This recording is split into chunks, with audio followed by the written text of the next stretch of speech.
There we go. Oh, there it is. All right, Hey, we're here. Good morning. I know it's extremely early for you over there. Where are you right now? Arizona. And what is that? Is that 3 hours difference? I'm over in New York City. Yeah, 3 hours. We're Mountain Standard Time. Yep, there we are. All right, so I just want the audience to get to know you. If they're not familiar already, I hope they can get familiar with you and follow you at the end of this. What where are you? Are you from Arizona? So I was born in Oklahoma because my dad was military, and then we Okay. moved out to Arizona. So except for college and being in Oklahoma, I've been in Arizona all my life. And do you also have kids, right? I do. I have three of them. I have one. If she makes weird noises right now, that would be her. She's 15, and then we have a 9-year-old and 7-year-old. Oh, awesome. That's great. Now, I'm curious now that because I obviously I found your content and I want to get to why the why behind your content, but what motivated you to come here on TikTok to be able to share some of the things you have been? So funny story. When I joined TikTok, it was during quarantine, like everyone else, and it was just going to be mom content. Just because I was losing my mind trying to work and deal with the three kids and homeschool and everything, and then one of my kids has an IEP, so we have to do all that. And so I did. Oh, and then we adopted our two little boys from foster care, so it was a lot about like that story and how that looked like and everything like that. Well, there was a video that I wore a Trump shirt, and people lost their mind. Like all of a sudden, I went from being like, "Oh my gosh, you're so cool, we love you," to "Oh my God, you're a terrible human being. CPS should be called, and they should be taking away your kids," Oh and all this my. other stuff. And to be honest, like that stuff doesn't like bother me. Like bring it on. Like I don't really care. But I had to stop posting my children because these people are insane. Like Yeah. they told me they were gonna come to my house and burn my kids, and I'm all like, like, I didn't like yeah. Wow.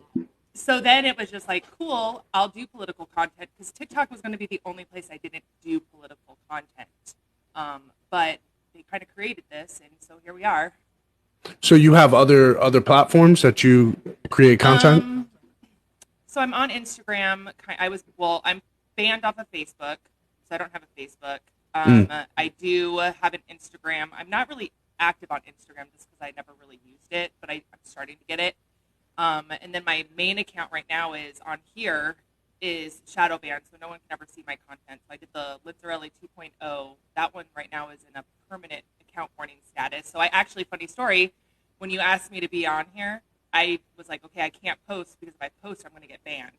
I'm going to get banned from posting like videos and stuff. So I was like, okay, don't post anything. We had Lily DeFab here yesterday, and just soon after we sat down and had an interview. She was on a posting commenting ban. I was just like, "What? Like that's crazy!" And she's gotten the same kind of ordeal, just the account warning, and they're warning her that they're going to take her account from her. It's just You know crazy. what's funny is so obviously like prior to me getting into this content, like when I would talk about being conservative, pro TA, and like being a Trump supporter and everything like that, like things got reported. My account hasn't like I have like over 40 videos that are reported and whatnot, and it all stemmed when starting to talk about this sexual education and talking Oh, about the gender and queer theory. Like I've never been so like silenced before on a platform, and so and when you silence me, it just makes me want to get louder. exactly. So Yeah, I've talked about that on the show. That all you do when you silence people is create a revolution. So you gotta think wisely when you do that because that's how we're in this predicament that we're in when it comes to gender affirming sex for children and so on and so forth. So I want to get to the meat and potatoes now, and mhm. uh, why why did we start going towards the sexual conversation, the sexualization in our culture? Honestly, I think it's because they want to normalize all sexual deviant behaviors, whether any sort of sexual deviance, and that's outside of any of the heterosexual stuff. Now, whether you agree with it or not, that's neither here nor there. But it's I think it is to normalize everything down to pedophilia. Wow. That, And obviously you being a mom, you're like, I'm not having this. And yeah, so you took to storm on this app, and you just, I mean, I've watched tons of your videos, and you've just like been railing at this whole idea and this notion, and that's why it intrigued me, and I'm like, yeah, I want to have you on and talk to you because what is it? Where do you think it is? Is it just the intentionality, or is it the entire concept that bothers you? it's the entire concept. So when you actually go and dig deep into like queer theory and gender theory, it's very disturbing. And not only that, like all the founding like fathers, mothers, whatever you want to call them, they're all pedophiles. And so now you have this ideology rooted in pedophilia, and their whole basis is to get rid of like all the stigma when it comes to sex, even between adults and children. And that is deeply disturbing. And one of the reasons, well, obviously like I've always been against that, but when you, so we adopted our two little boys from foster care. And without getting into too much of detail, the youngest one, previous foster mom, you know what I mean? So we see the impacts of what happens when that happens to kids. So I'm a little bit more passionate about it because some people, it upsets them, but they don't understand like how it impacts him. He's 7 years old, and he still is emotionally and socially almost like a 3 to 4 year old. So we're still Can trying you to get get past. closer to your mic? I'm sorry. Oh yeah. Yeah, Is yeah, that better? No. yeah. Yeah. So, wow, that's. I'm so sorry that happened. And so that sparked you to say, I gotta speak up. People need to know where this is. And so, what? Okay, what would you? How would you deal with some of these folks that are nuancing it and saying, well, because of that situation your 7 year old was in, we have to teach these things in schools. Um, yeah, that's definitely not something I agree with because I understand the difference between good touch and bad touch. I'm fine with that. Because statistically speaking, a lot of the abuse does happen at home, and so during quarantine, when the teachers weren't around these children, absolutely, calls went down and the abuse rose up and everything like that. But I'm not. We don't. I'm trying to get my words together. Sorry. It's all good. Take your time. Yeah. But it's not. The thing is that kids are just a confused bunch of people, anyways. And I know there are smart kids, but in reality, they're just dumb.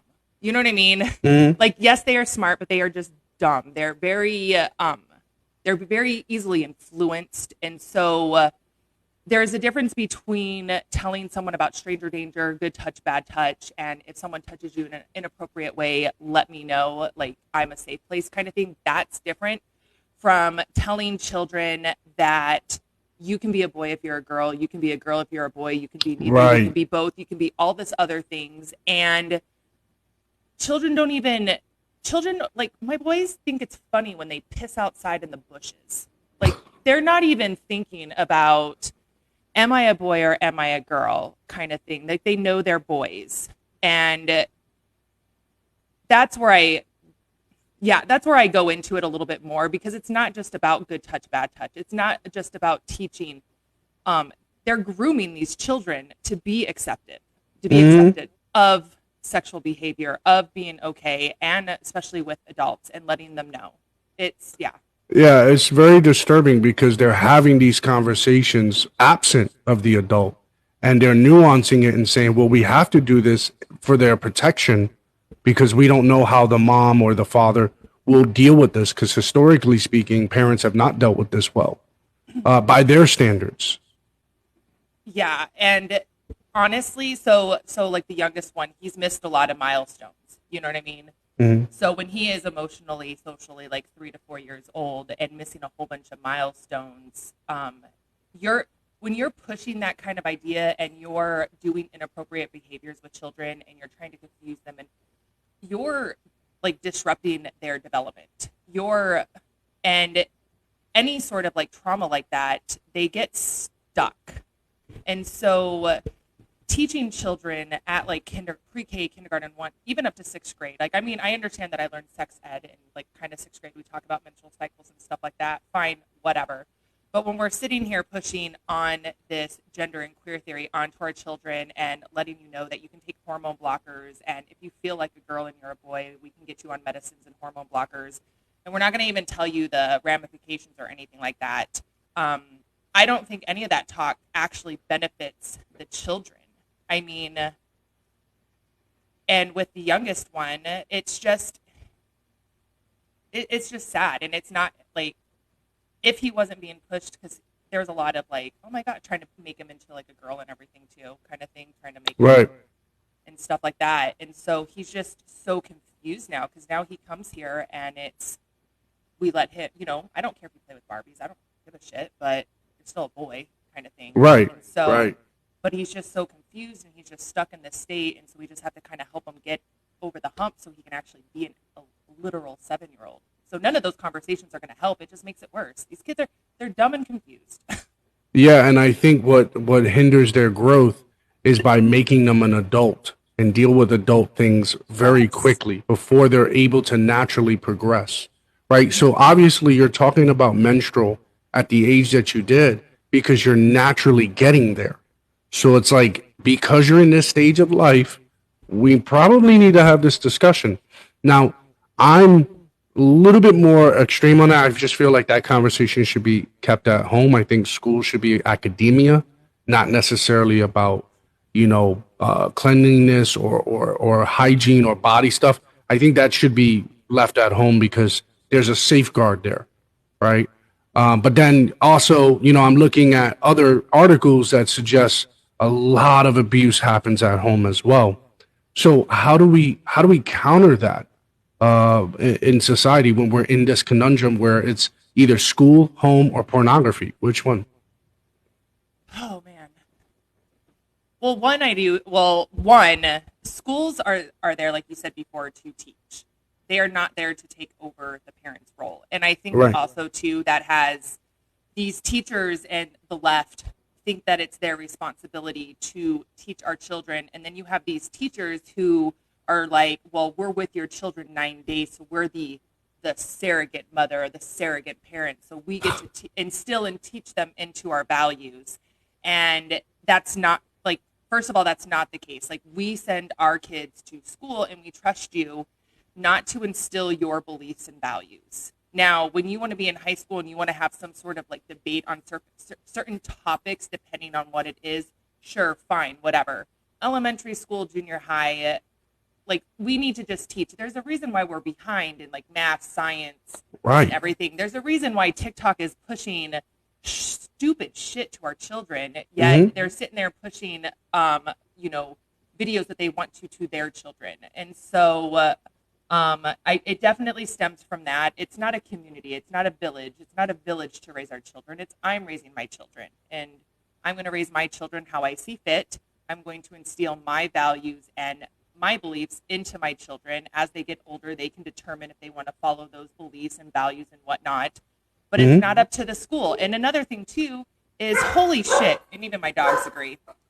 So the quality, and I'm sorry, and I do respect teachers, but at the same time, like, my husband comes from a teacher family, so we always get into like really big arguments, and they're on the left and everything like that. But some of these teachers are so entitled, and I love teachers. The school that my children go to will never pull this shit. I will buy you anything that you want. I will help you. I will volunteer. I will do everything and anything for you. I love the teachers. I'm over the entitled teachers. I'm over the ones that think that it's their responsibility to come out to our children or teach them what they want to do. And then the quality of teachers have gone down. Like, I mean, I'm not saying you can't have color hair and a nose ring, but Jesus Christ.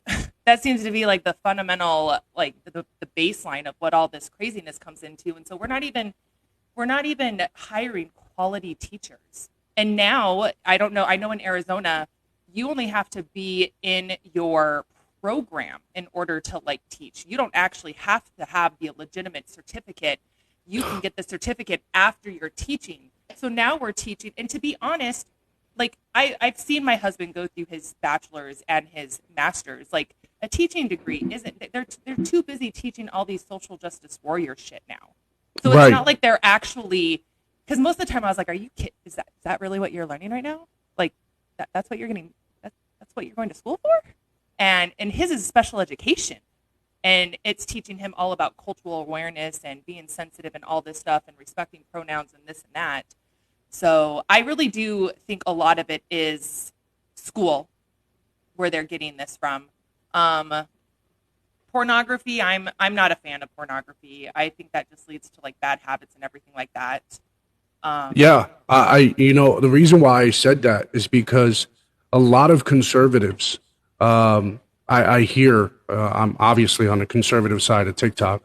I hear a lot of conservatives say, well, this is a job for the parent. This is a job for mom and dad. This is a job that should remain at home about the sexuality conversation, even if it goes as far as gender affirming, or if your child is same sex attracted, that should be a discussion that is had at home. But I look at like articles, I look at research, and it's suggesting that most and a lot of kids learn about sex, not from school, not from home, but from porn. And I was like, okay, so if we don't want the teachers to do it, do we want porn to do it? Because this is suggesting that that's what's teaching them. And if we're saying that it should be a job for the parents, then we also have to keep in mind that there are some shitty parents that are abusing children, and we need to confront them. We need to confront all of it. I even the other day, a conservative aunt, I don't know if you're aware of him, but he posted this picture of these two provocatively dressed women with an F Joe Biden flag as the children are having the middle fingers raised up. I mean, we got to apply this logic equally. We cannot shoot ourselves in the foot saying that we don't want the children to learn this in school. And here we are with the pictures that we're parading ourselves over with this. This is insanity. I just wanted to address some comments in there because I do read them. Yeah. One, I mean, we can debate the fact that teachers get paid not well enough or anything like that, but at the end of the day, their insurance that they have and the breaks that they get. I, as a working mother as well, I do not get the breaks that they get. I have to use my vacation time. I have to use my PT time. So I understand the pay part of it, but everyone, like, that's debatable. So it's not a matter of the quality we get and everything like that. I do think teachers need to be respected a little bit more. Sure, they can get paid a little bit more, but they do have all the vacation time, they have their insurance time, they have their benefits and everything like that. And there's that. Second of all, it does not take critical thinking to know that you don't want gender or queer theory being taught to your children. Being told that you're a boy in a girl body and vice versa and everything has nothing to do with critical thinking, and that shouldn't even be done in elementary school. So that has nothing to do with critical thinking. Yeah. So, and I'm not saying that my kids aren't smart, but kids in general are dumb, and everyone knows that. That's why they go to school and they teach. Right. They learn and everything like that. But pushing this transgenderism on them and letting them know that they can get on hormone blockers or keeping secrets between teachers, that has nothing to do with critical thinking. So I just wanted to point that out.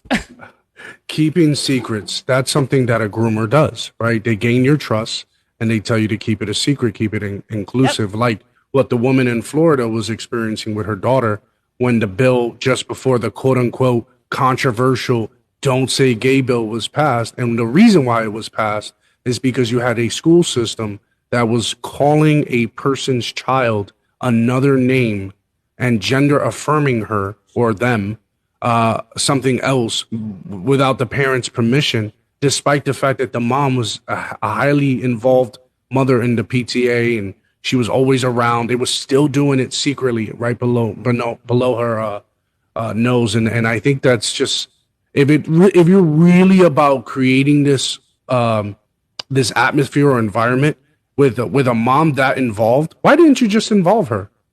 Why'd you keep it like so secretive? Why do you think that is? Why do you think the school boards keep it secretive? Well, one, I don't understand the catering to the less than like 1% or 3%, whichever stat you want to use. I definitely don't understand that part of it. Um, but I honestly think that they are trying to like pull the kids away from the parents, and they're pulling the Yeah. kids away from the parents because a lot of the parents aren't involved. A lot of the parents either are working or they don't care, or they put a phone in front of their face. Like my children, they do not have video games. Well, not, I shouldn't say my children. So the 15-year-old does, but she has screen time, but she is on TikTok and we've had conversations. But the 5 and 7-year-old, they'd rather play outside. They have no electronics. They have TV and that's it. They don't have video games. They don't have, I mean, we may give them some video games or anything like that, but we also have to worry a little bit more about them, especially when it comes to like stranger danger. They don't understand no matter how much we instill on them. They We always tell them you can't only talk to people that you know. That's it. Um, Yeah. don't talk to anybody, even in our neighborhood. Even if they have a dog, we don't know them. They still randomly just go up to these people and start having conversations. And then my son, when we were eating dinner the other day, was waving across the street to some meth head at a bus stop, and I'm like, bro. Yeah. Like, Not and happening. so, yeah. So, by the way, anyone who's just tuning in, I'm sitting down with Lindsay here, a special guest on the Morning Fix. Thank you all for joining.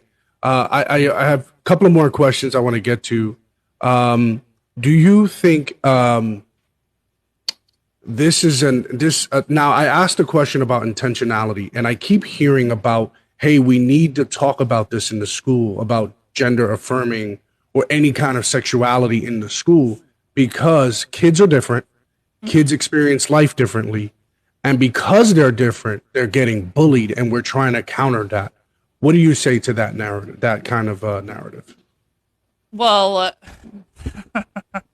first of all, I know like the one of the biggest arguments there is that you're not acknowledging or you're saying that trans people don't exist, when ultimately it just comes down to being a decent human being. To be honest, it Hmm. has nothing to do with acknowledging that. Of course, we know they exist. They exist. We're just saying that how they see themselves, we don't agree with, and this whole notion of needing to push it onto our children because we need to show acceptance.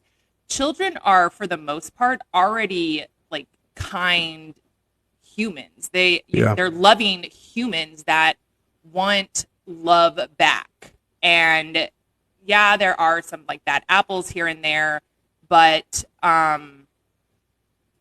I don't think we need to push this onto our children at such an early age. I don't think it's about acceptance, honestly. So they sit here and they say, "Oh, you're saying trans children don't exist, or you're homophobic, or this or that." Yeah, whatever. I get every name called in the book. I don't really care. I know I'm not those things, so it doesn't bother me. But it's not about acceptance. It's about shoving your propaganda onto our children that we don't want. And at the end of the day, I'm the parent. You aren't. Period. Right. Period. Like Right. there doesn't need to be anything else. But it's not about acceptance. It's literally about confusing these children and confusing them and just getting them into a lifestyle, into where they sit there, and when they think about sex and when they think about all the deviance of sex and everything like that, that's what it just boils down with. They want everyone to be okay with every sort of sexual deviance there is, whether it's good or bad. And I'm telling you now, like they're already sitting here telling about these minor attracted people or maps. They're pushing that through academia, and they do it for a reason, and they do it from starting from in the academic like section and trickle it down, because these people are supposed to be quote unquote like the smartest people. So we're supposed to sit here and trust them. And so the ultimate goal is to get to like normalize pedophilia, and it's Yeah. absolutely disgusting, and it's to change the age of consent laws. And I know that sounds extreme, but that's what kids need. Structure. And when I you mean, sit if here, yeah, I yeah. agree. If they're able to decide what gender they are at such a young age, then what's limiting their ability of consent, right? Hmm. So I totally see the merit in that argument. But what? How do we counter the bullying, right? I grew up in school in New York City. I went through bullying. I'm not I would consider myself a normal person, generally speaking. I was a boy's boy, played sports.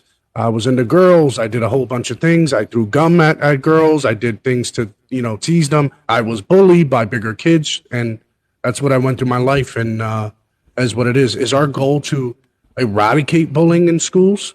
Is that their goal? I don't think it's to eradicate bullying. I think they use that as an excuse. Yeah. I think they use that as an excuse as to sit there and say, look at our suicide rate, because trans suicide rate is off the charts, and so they're trying to sit there and say, oh well, it's because of bullying. No, it's not because of bullying. Like, I understand, like, should you bully someone? Absolutely not. It's not something that you should be doing. I was viciously bullied in elementary school by all the older kids. Here I am. You know what I mean? And they just want to use that as an actual, like, excuse. Well, Yeah. transgenderism, suicide is off the charts and higher. And even so, even in the LGBT community, suicide is a higher rate than actual, like, in the heterosexual group as well. And so I just think they use that as an actual excuse to sit there and be like, we need to normalize it. We need to teach these children, and we need to do this. We're not talking about, like, the depression or any of the mental illness surrounding it. And I know people get sick Right. and tired of, like, the mental illness aspect, but children are bullied every day. And if you, and this may sound somewhat insensitive or anything like that, but if you, like, there's other issues that are rooted within you if your go-to is to off yourself because you're being bullied. And again, I'm not justifying bullying. I don't think people should bully at all. I think everyone should just be a good human in general. But these kids aren't, like, just offing themselves just because they got bullied. There's some There's issues. other determining factors that There are leading is. to that. Yeah. Yes. And Yeah. but the thing though too is parents need to be involved, schools need to be involved, and these schools that sit there and protect these children and protect bullies and stuff like that just because of who they are or whatnot, there just needs to be, like, harsher, like, if my kids was bullying someone, I would beat their ass. And I'd probably go down to the school and embarrass the shit out of them. Yeah. Like, Make sure they don't do it you know again. what I mean? No, you don't do that. But now you have these kids now you have these parents that are encouraging it, and you have, people are just, oh my gosh, I don't know. Do you all right, now onto this critical race theory. Do you think that critical race theory is necessary? Do you think that kids should be learning about the history of slavery as young as, like, grade school, elementary school? So I do think that it's important to learn history. I don't think it is important to learn what the left feels about slavery. I don't think that we need to sit here and tell children that they are bad people based off of your skin color or anything like that. And it's so funny because we went through, I mean, we weren't old enough in the 60s or anything like that, but we've already went through this. We've already went through the segregation. We already went through everything. And now it's just like, well, white people bad. And I don't think you're setting people up for like, how do you think you're going to feel if you're being told that you're a horrible human being every single day of your life, especially, and no, I don't think you should teach this in elementary school as well. And you're right, CRT is not based on the full history. But when you're sitting here and you're instilling this in children as young as kindergarten and stuff, it goes back to you're confusing them. And now you're instilling these values and beliefs and whatnot into children who are already confused. Right. So they're already trying to figure out who they are. And now you're going, hey, you're white. You're a bad person. And you know what? So my two little boys, and I know this is a little off topic. So the younger one is pretty much 75% Hispanic and 25% Native. And then the older one is full Hispanic, but he, I guess, quote unquote, white passing, whatever. I know what it means, but whatever. And that kind of makes me mad because... And he has the lighter skin because he actually has a condition called PKU that was untreated when he was born. So it, like, messed up with his pigment. So like, people actually think he's like my biological son. And so that pisses me off because now you're telling my son, who's like the sweetest kid in the world, he just wants to love everyone. And now you're going to sit there and tell him he's a bad person because of the color of his skin, especially at a young age. And he's so, and again, it's shallow. I mean, and it's cultivating the racists that we're trying to get away from, right? Because you're getting everyone focused and kind of heightened to the superficial, the skin. And that's how we got here. The ignorance of the superficiality of thinking my skin is dominant now has been now subverted, and it's like, oh, we're going to counter this by saying, well, because of your skin color, you've had privileges. Because of your skin color, you've had disadvantages or stuff like that, depending on what side of the color spectrum you're on. No, we are actually not missing what CRT is, but thank you for that comment. We know exactly what it is.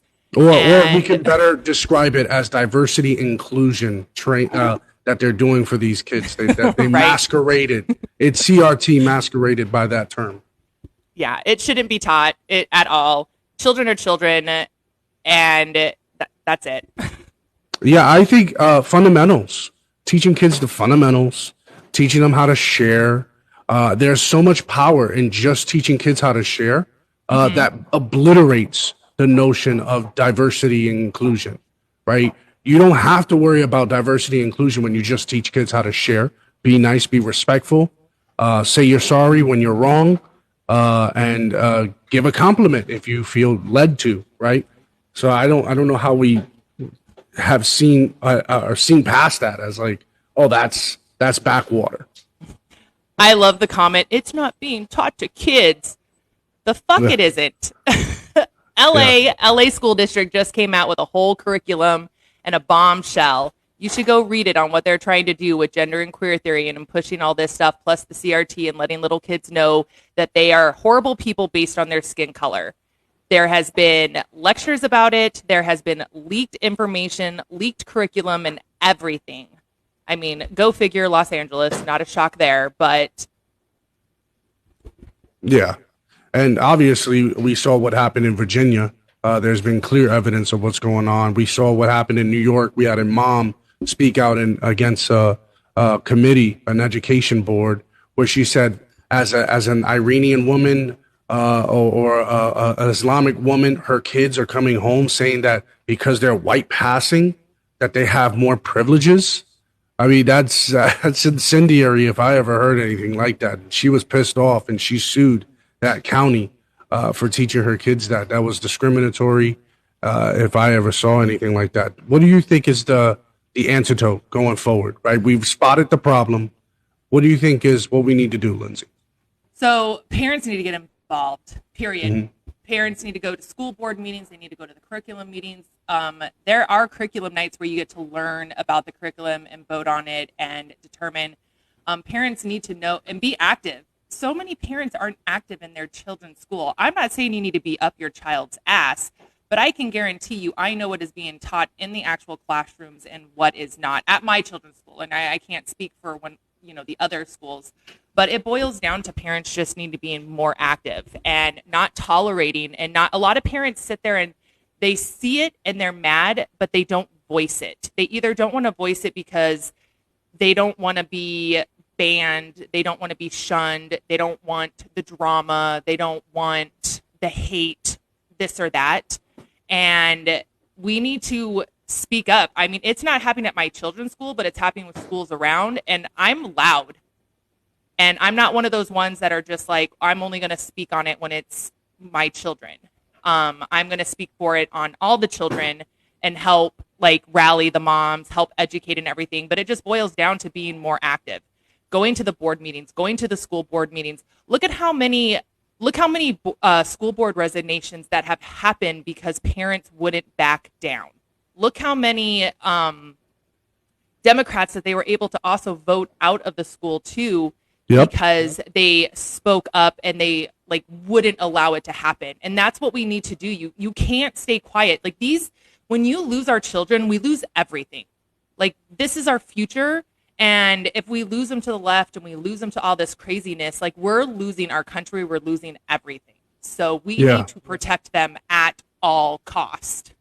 And are you involved politically at all? Or is it just in the school boards?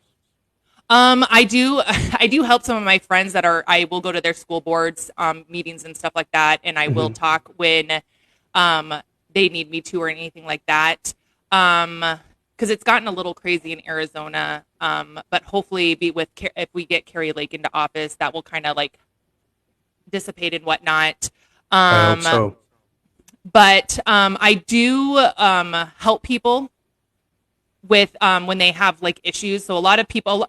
So I am kind of involved politically, but I get so not overwhelmed, but I get inundated with like requests with people wanting me to help them kind of figure out like what curriculum is being taught at their school, how they should approach it, this and that. How do they find out truly what's being taught? Because a lot of times people are like, well, it's not part of the curriculum, and they'll show you the curriculum, and it's just a base of like standards. But when you start to really dive deep into like what it is, what's happening too is this LGBT curriculum is being intertwined through everything. It's not just sex ed anymore. They're intertwining it in social studies, history, math, and everything like that. So, but yeah, so I do help a lot of people, letting them know. And then I'm trying to get more involved too in some more like of the, what do you want to call them? Not the, like some of the rallies and stuff out here, and some groups and stuff, just to help. Yeah, very good. I want to be able to keep encouraging and keep promoting you, what you're doing on your page, and hopefully they won't take you down. Hopefully they won't. And if not, back. Let's keep coming back. Let's be resilient and stand strong. And want to thank you again, Lindsay, for coming on, and really appreciate you giving me your time. Thanks for having me on. Have a good one. Absolutely. Bye. Take care. Everybody give her a clap. Thank you, Lindsay. Yeah, let's take a quick water break. That was a great interview.